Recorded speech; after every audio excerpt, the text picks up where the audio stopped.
After the contracts for Dante Foreman and Nyheim Hines have been released, it says to me one thing. The Cleveland Browns still are very much in the market for drafting a running back in the 2024 NFL Draft. Your latest Locked On Browns starts now. You are Locked On Browns, your daily Cleveland Browns podcast. Part of the Locked On Podcast Network. Your team every day.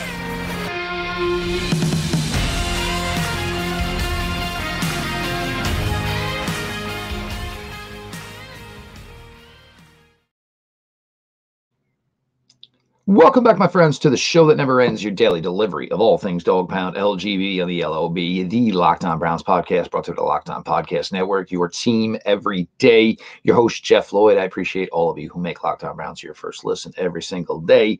The everyday crowd keeps growing. Don't miss out. Join in the fun. Subscribe to Locked On Browns YouTube channel. The show is always available. It's always free wherever you get your podcasts. Today's episode is brought to you by the good folks at Game Time. Download the Game Time app, create an account, and use code LOCKEDON for $20 off your first purchase. The contractual information has been released for veteran running back Dante Foreman and veteran running back Nyheim Hines. And the first thing that it tells me, Nyheim Hines is basically fully guaranteed for the one-year deal that he has signed. Nyheim Hines is going to be part of the Cleveland Browns running back rotation in 2024. He can bring you value, obviously, as a receiver. He can bring you value in your 2-minute offense. He should be a good factor in either punt returns or however this new kickoff return is going to work. You believe that Hines would be somebody that would be able to contribute and maybe even, really, really be one of the better guys as far as the new kickoff return rule. Dante Foreman. Only about I think the dead cap on Dante Foreman's contract is about $335,000 on a one-year deal. It tells me that Dante Foreman could be expendable if he were to get outplayed by somebody else. I don't think he's competing against Jerome Ford. I don't think he's competing with Nyheim Hines. I think he is going to be competing with a potential draft choice that the Browns will make in April.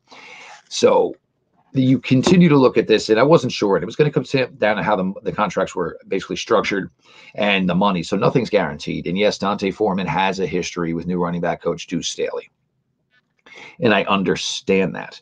But that does not necessarily mean that it is all of a sudden just going to be a Dante Foreman opportunity here. Dante Foreman would have to earn it. He is going to have to play. He's going to have to play in preseason games to prove his worth. And ideally, Deuce Staley is not here to coach a 28-year-old Dante Foreman. Deuce Staley is here to develop younger running backs, possibly Jerome Ford, most certainly whatever running back I am discussing that I think the Browns select here in the 2024 draft. This is what you pay a running back coach for. It's not to trot out the same guys that he's worked with or guys that are, closer to the end of their career that they are in the beginning of their career. And this is part of the reason when they made this change is there's going to have to be some developing of running backs here. Stump Mitchell had a great run with Nick Chubb, certainly with Kareem Hunt. Yet last year, obviously, there were a lot of issues with the offense, which led to, Jerome Ford having great moments, Jerome Ford having not so great moments. Kareem was, basically, just a guy hanging on to whatever athleticism he had and just gutted out every carry he had, every yard he got, was money. Obviously, at the goal line, was able to produce 9 touchdowns for this team last year, which was very, very crucial in the absence of Nick Chubb. But, Nick Kareem is not coming back. So now you look to the draft here, and obviously you look at the possibility of things that the Browns are going to look at. I will not stop talking about Audric Estime, and it's just not going to stop. He ran better at his pro day. Still not a time that's probably going to light up the name and the possibility of where his name could last on the Cleveland Browns draft board. I've talked before about things that I think the Browns are going to be in love with this young player. The fact that he will not turn 21 until September. The fact that he had 2 big productive seasons in South Bend for the Fighting Irish. Bigger back, a closing type of back, a finisher, a guy that you can maybe count on with the lead for maybe 6 to 7 to 8 carries in the fourth quarter of a close ball game to kind of close out the clock. Somebody that could maybe be the eventual successor to Nick Chubb. And this is things we need to talk about. When there is going to ever be life after Nick Chubb, it's probably just not going to be one guy. It'll very much be more of having to have the committee, running back by committee, and three guys as one, trying to, replace the greatness that number 24 has given this franchise for so many years. For me, it is Audric Estime. I really think he fits well. I think with the offensive line, hopefully taking a step back after a step down last year. And of course, what is going to be the future of that offensive line? And we talk about this, and we'll talk about it in segment 3, creating the roster for now, creating the roster for the future, which is always something. Obviously that a front office, very big on analytics like the Cleveland Browns. This is something that they are obviously focused on and something they are certainly trying to do. But you get to the rest of that running back class, and it is I've talked about it before, it's not a brand name class by any means whatsoever. It's certainly not. When you don't have a first round pick in a positional group, the group itself gets to be picked apart, so to speak. But there is certainly value here. Trey Benson from Florida State tearing off that 4.39 at the combine. And I've told you guys before, being a Florida State fan, I didn't think he was that fast. Tough runner, physical runner, good wiggle. But obviously produced, he has the long speed to hopefully succeed within the NFL. Jonathan Brooks from Texas is a nice player. He's got some nice game to him. Solid in pass pro. But the problem with Jonathan Brooks is also coming off an ACL injury as well. The Cleveland Browns can't have two guys. I just don't know how it would work, obviously. Did you, then do you keep Foreman? Then do you keep Hines? And obviously, do you keep Jerome Ford? I'm just not necessarily sure how it works with having, two guys in such a prominent position, both coming off an ACL injury. Will Shipley from Clemson, not a big fan. Braylon Allen from Wisconsin, I've talked about that. I think he falls into the same circumstances as Estime. The size, the production, the fact that he will not turn 21 until January of 2025, all things that are going to have a lot of appeal for the Cleveland Browns. Testing was so. Understandable. We'll see, what happens with the pro day, but Braylon Allen certainly a bigger physical back, somebody that the Browns can use basically to beat up on the opposing team's defense. Then you can use a guy like Nyheim Hines, a guy like Jerome Ford, start making linebackers cover, chase around these somewhat smaller running backs who are quicker, a little bit more elusive. Certainly a game plan to be had there. Blake Corum, I know a lot of people are trying to bring Blake Corum's name up to me. Blake Corum is already 23 years old. He'll be 24 in November. I just don't know how the Browns are going to look at that and say this is a player what they want when they can get a player 2.5 years younger, a player 3 full years younger in either Braylon Allen or, of course, Audric Estime. Marshawn Lloyd at USC. I think a lot of people got so caught up in watching USC and watching Caleb Williams last year and the electricity that number 13 had playing quarterback for them. I think a lot of people slept on Marshawn Lloyd. And finally, a late day 3 pick out of the University of Georgia, one of my personal favorite running backs in this class, Kendall Milton from Georgia. The age is there, production is there, the testing is there. Certainly somebody the Cleveland Browns could have interest in. We are going to continue on here. Your latest Locked On Browns. I appreciate everybody for being along for the ride.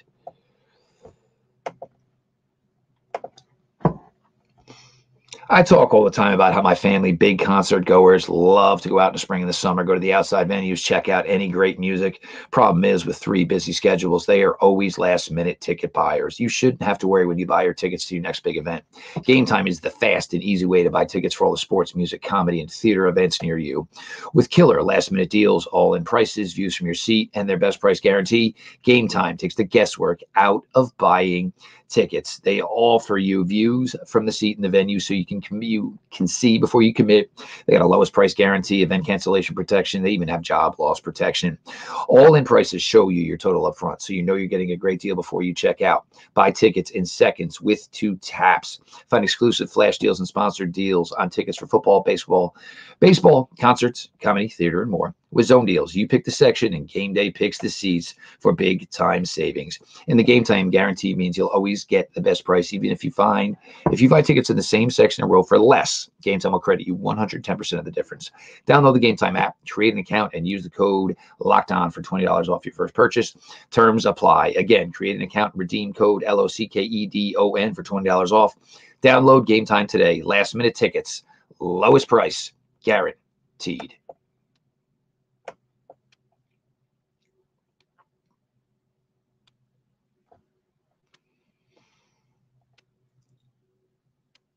Your latest Locked On Browns continues. Your host, Jeff Lloyd. I appreciate all of you who make Locked On Browns your first listen every single day. The everyday crowd, if you ain't part of it by now, make a new plan, stand, subscribe to Locked On Browns YouTube channel. Show is always available. It's always free wherever you get your podcasts. We've been talking here, and obviously we was talking to segment one here about the running back position. The contracts are out on Foreman and Nyheim Hines, and for me, it tells me that the Browns certainly still should be looking at the NFL draft for adding or acquiring another running back. Let all these guys battle it out. I've been, have some talks on social media the last couple of days, and some guys, oh, well, that's 60 tackles, or that's fine. Let them all battle it out. Best man wins. If you can trade somebody for an extra draft pick, that's fine. You can move somebody out. It's now just about finding the best 53, and if that takes all the way up until the end of August, that's absolutely fine. Get the best talent in here and let the best talent win. Speaking of rooms that maybe still need some work and certainly need some polish, I look at this tight end room right now for the Browns. And David Njoku, obviously best year of his career, phenomenal year for the Chief. And then you get to the rest of it. Jordan Akins, nothing really worked last year. Just maybe it's not the best fit. Look, some of these guys did struggle from the fact that every time they turned around, they were getting to play with a different quarterback. I understand the difficulties in that, and I can certainly respect that. We thought he was being brought in here because he kind of did have a working relationship with Deshaun Watson. Of course, very little of Deshaun Watson, very little opportunity, certainly from Jordan Akins. He signed, obviously, Gio Ricci, $50,000 guaranteed.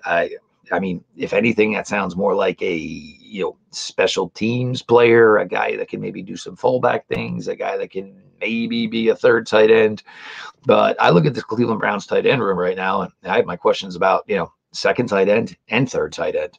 Now, the biggest question I have about the questions is I don't know necessarily you can resolve them in the draft. It's not Brock Bowers is going to go round one. Obviously you have the tight end from Texas would probably be the next one off the board.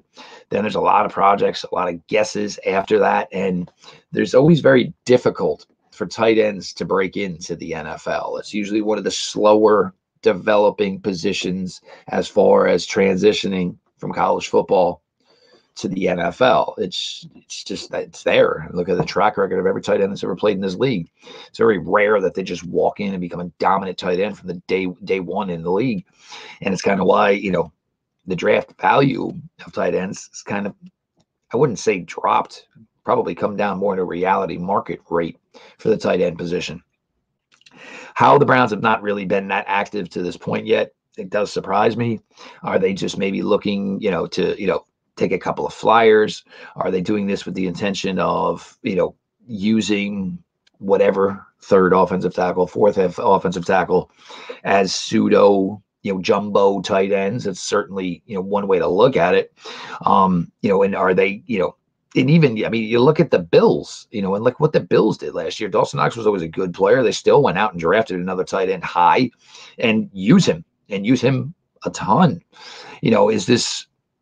Is the tight end something they're going to, try to maybe go away from? But even still, you have to have some on the roster.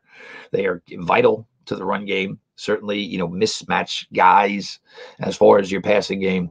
So it seems to me like the Browns are a little late in the game here as far as what exactly their plans are, for the tight end room, for the tight end position here in 2024.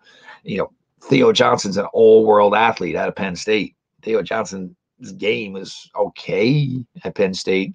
Senior Bowl didn't really wow any heads. So it's great to have an athletic profile like that. But the question is, what can you do with it, or what have you done with it to warrant a selection? And, for Theo Johnson, those are questions that are certainly being, bantered around right now as people are talking about where exactly to slot him, where exactly to draft him. The veteran market is dry.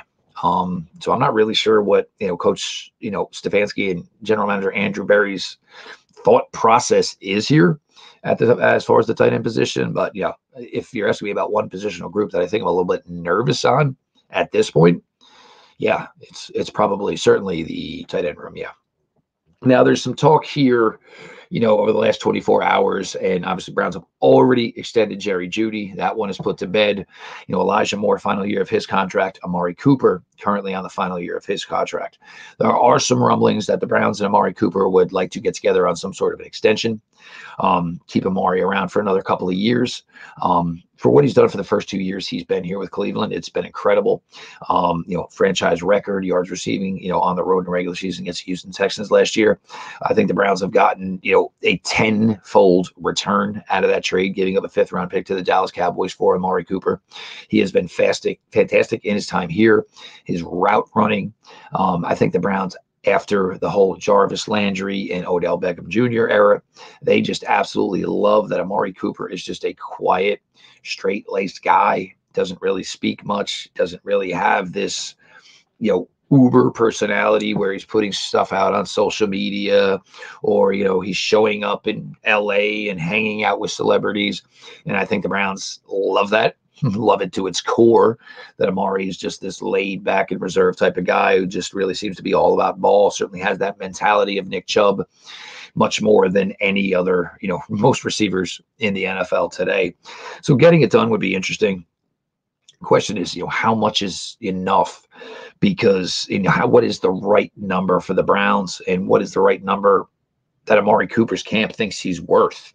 After what Amari has done the last 2 years, looking at the market here, you would say if Amari Cooper was going to sign a contract right now with somebody, 2 years, $50 million, well north of 40-something million guaranteed, would he be worth that money?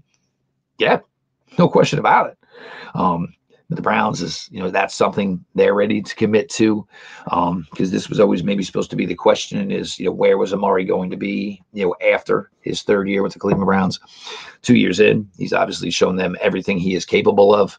Question is, do the Browns have their fears that maybe, Father Time's going to start to creep up a little bit? Or do the Browns think that between Amari Cooper and Jerry Jeudy, they have, a group that can maybe give them not only 2024, but also a really, really ridiculous 2025 together? It would seem that maybe that is the way they're leading. They've always appreciated this guy. They have always, just the guy he is, the player he is, the effort he gives day in and day. So the whole thing does seem kind of crazy that the Browns can go from this scenario where they had 3 wide receivers all scheduled to be their top 3 wide receivers for the 2024 season, but all in contract years and no future for 2025. Jerry Jeudy has been taken care of. The talks are they're trying to get Amari Cooper taken care of, and then maybe let Elijah Moore play out 2024. If I were Elijah Moore, I wouldn't be entertained in talking about a contract extension right now. I don't think, I think Elijah is capable of better numbers than he had in 2023. So why would you commit to the money now? Base it off what your production could be in 2024. Don't base it, on what your production was in 2023. But the tight end room certainly needs some work. The wide receiver room, it's a little more tightened up with Jerry Jeudy. Could be even more tightened up with an extension from Amari Cooper. And we'll see the way it plays out. Your latest Locked On Browns continues. Appreciate you all for being along for the ride.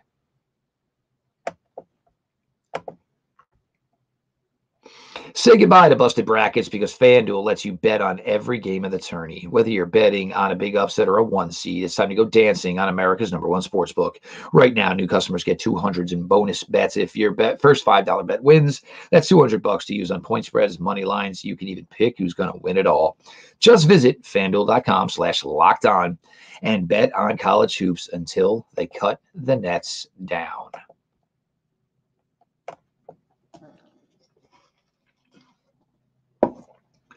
Jeff Lloyd, we are closing out your latest Locked On Browns. I appreciate you all for making the LOB your first listen every single day.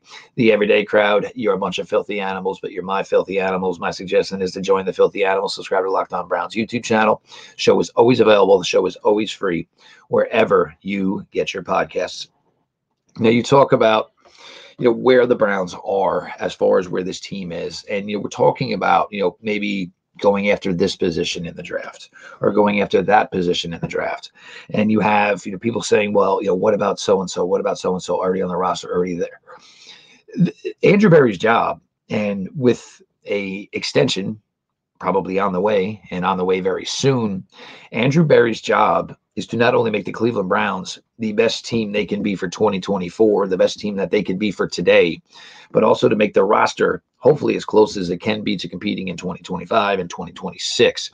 So that's why it gets to be very difficult to make some of these moves. As much as they liked Jerry Jeudy for 2024, they knew they wanted Jerry Jeudy in 25, Jerry Jeudy in 26. When I bring up defensive tackle, like I did yesterday, I suggest bringing in a player like Mike Hall from Ohio State. Oh, well, Siaki Ika. Well, somebody eventually is going to start to get their feelings hurt with this team. The Browns are doing all they can, and not only is the first 53 guys on the roster really, really good, the next 15 after the first 53 are really, really good. And eventually they're going to get that roster to 90 guys. And yeah, you can scrape 15 to 20 of those guys right off the roster from day one, but there's 70 guys. 70 guys.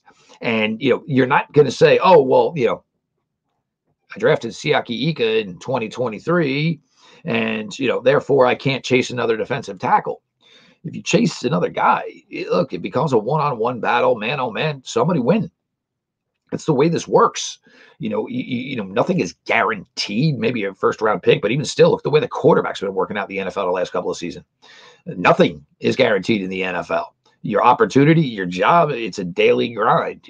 Not very much is guaranteed. So you got to fight for everything you have. You talk about the offensive line. Browns already have 3 tackles. If you think Hudson could possibly make this team, which I do, there's 4. You've got your, guard, center, guard. There's 7. You got Dunn here. There's 8. Luke Whippler, maybe your reserve center. There's 9. There's your offensive line right there. Tight end position, obviously a place where there's going to be competition and bodies need to be brought in badly at the tight end position. Some of the other positional groups you were a little bit more comfortable at. Safety certainly looks pretty deep with the bringing back of Rodney McLeod. I just love that because even, as the injuries came down last year, Bell got to play. And of course, Ronnie Hickman got to play. Not all of these guys got to play. They contributed, and we'll go back to their role as 4th and 5th safety. But guys who were able to contribute in, base defense, nickel defense, dime defense, and go out there on special teams. Now you're just a much more confident player. And, you're not afraid. You have impact ability. You did it in big games. Ronnie Hickman had an interception return on Thursday Night Football in one of the biggest games in Cleveland Browns history ever. That doesn't go away. That'll be in that young man forever. Bell was a solid special teams player. We really had no idea what kind of safety he was. And what did we find out? He was a nice in-line, in-box player, safety. Physical, smart, can defend the pass a little bit as he had 2 interceptions last year. Cornerback, certainly, there is no talk of it. Okay, there's just no talk about it. And let's be honest, if somebody like Mary Kay is not mentioning Greg Newsome as a trade target, then none of us should be mentioning Greg Newsome as a trade target. Doesn't appear anything's there. Doesn't appear he is going anywhere. Greg Newsome, most likely going to be in the fold, which is the way, in my opinion, it should be. You've got 3 great corners. Greg Newsome had a ridiculously good year last year. Martin Emerson seems to get better each and every game he plays in the NFL. And Denzel Ward. Cam Mitchell was a guy you had a lot of faith in last year. Got some time, missed some time. So certainly a guy could have made a difference in the Seattle game. Could have had a pick 6. They could have changed that game tremendously. Halassi was a guy that kept on the roster the entire season last year.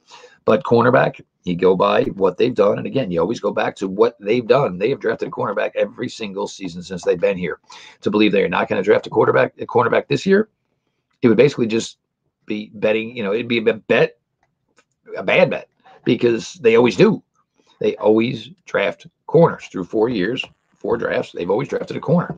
So you're foolish to believe that they would not do it again here leading into the 2024 season. But the thing is, and look, there's going to be guys that are eventually going to go, but you want that replacement already here. And this is the thing about the here and the now.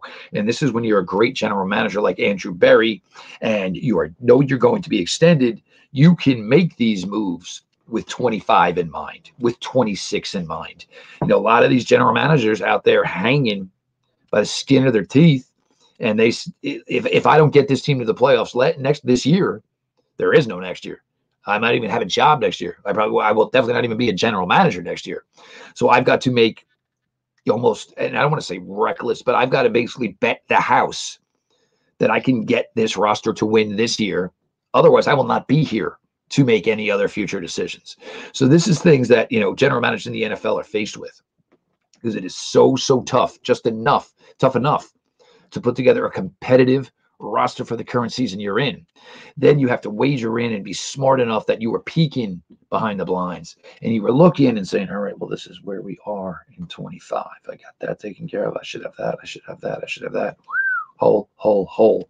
And you try to adjust those holes 1 year early as opposed to current or 1 year too late, because then it just all starts to fall apart.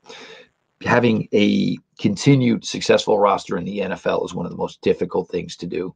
So you look at some of these franchises, and obviously the Chiefs, very, very lucky with a quarterback like Patrick Mahomes. Buffalo Bills, very, very lucky with a quarterback like Josh Allen.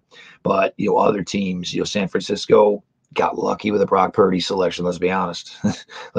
Got lucky, but able to continue to build around him. That will change. How do the San Francisco 49ers change when you're going to have to start paying Brock Purdy some real money and he won't have roommates anymore? And it's going to start maybe costing you a defensive player or costing you an offensive player. So it's going to be fun to watch Andrew Berry work here and what he identifies maybe not as the biggest needs here in 2024, but needs that he thinks are going to be big in 25, possibly guard. Certainly maybe offensive tackle. So we'll see the way the Browns address those things. I do want to thank everybody for making Locked On Browns their first listen every single day. I am your host, Jeff Lloyd. I appreciate all of you who are the everyday crowd. Subscribe to the Locked On Browns YouTube channel to join the everyday crowd. Show is always available, always free, wherever you get your podcasts. This has been your daily delivery of all things Dog Pound. LGB on the LOB. Let's go, Browns.